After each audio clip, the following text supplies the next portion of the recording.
मैंने देश के कोने कोने में आदिवासी समाजों के साथ, आदिवासी परिवारों के साथ कितने ही सप्ताह बिताए हैं।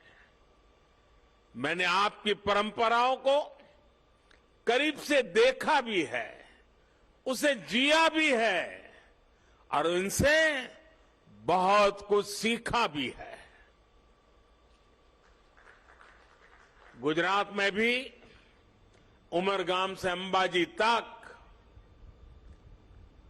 गुजरात की पूरी पूर्वी पट्टी, उस आदिवासी पट्टे में जीवन के अत्यंत महत्वपूर्ण वर्ष मेरे आदिवासी भाई बहनों की सेवा में लगाने का मुझे सौभाग्य मिला था। आदिवासियों की जीवन शैली ने मुझे देश के बारे में, हमारी परंपराओं के बारे में, हमारी विरासत के बारे में बहुत कुछ सिखाया है। इसलिए जब मैं आपके बीच आता हूं तो एक अलग ही तरह का अपनत्व मुझे फील होता है। आपके बीच अपनों से जुड़ने का एहसास होता है। साथियों, आदिवासी समाज को लेकर आज देश जिस गौरव के साथ आगे बढ़ रहा है, वैसा पहले कभी नहीं हुआ है।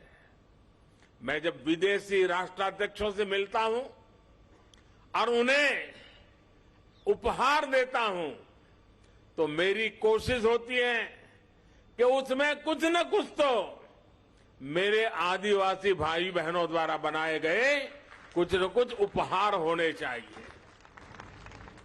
आज भारत पूरी दुनिया के बड़े बड़े मंचों पर जाता है तो आदिवासी परंपरा को अपनी विरासत और गौरव के रूप में प्रस्तुत करता है। आज भारत विश्व को यह बताता है कि क्लाइमेट चेंज, ग्लोबल वार्मिंग, ऐसे जो ग्लोबल चैलेंजेस है ना, अगर उसका समाधान आपको चाहिए, आइए मेरे आदिवासी परंपराओं की जीवन शैली देख लीजिए, आपको रास्ता मिल जाएगा। आज जब सस्टेनेबल डेवलपमेंट की बात होती है तो हम गर्व से कह सकते हैं कि दुनिया को हमारे आदिवासी समाज से बहुत कुछ सीखने की जरूरत है।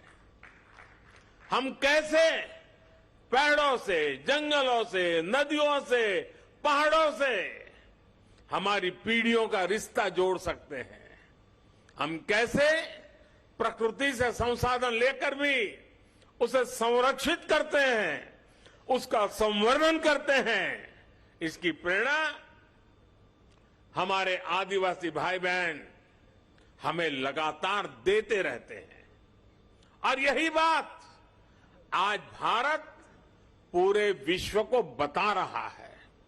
साथियों, आज भारत के पारंपरिक और खासकर जनजातीय समाज द्वारा बनाए जाने वाले प्रोडक्ट्स की डिमांड लगातार बढ़ रही है। आज पूर्वोत्तर के प्रोडक्ट्स विदेशों तक में एक्सपोर्ट हो रहे हैं। आज बैम्बू से बने उत्पादों की लोकप्रियता में तेजी से वृद्धि हो रही है। आपको याद होगा, पहले की सरकार के समय बैम्बू को काटने और उसके इस्तेमाल पर कानूनी प्रतिबंध लगे हुए थे। हम बैम्बू को घास की कैटेगरी में ले आए और उस पर सारे जो प्रतिबंध लगे थे उसको हमने हटा दिया।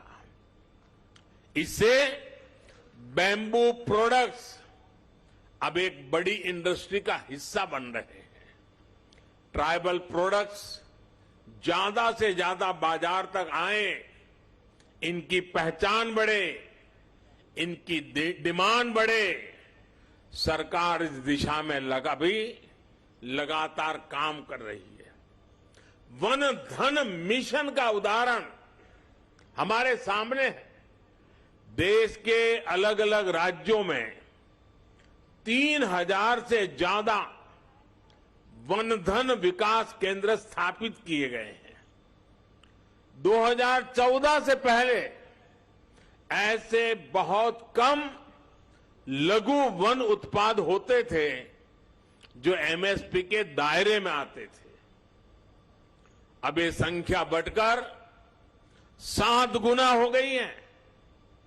अब ऐसे करीब 90 लघु वन उत्पाद है जिन पर सरकार मिनिमम सपोर्ट प्राइस एमएसपी दे रही है। 50,000 से ज्यादा वनधन स्वयं सहायता समूह के जरिए लाखों जनजातीय लोगों को इसका लाभ हो रहा है।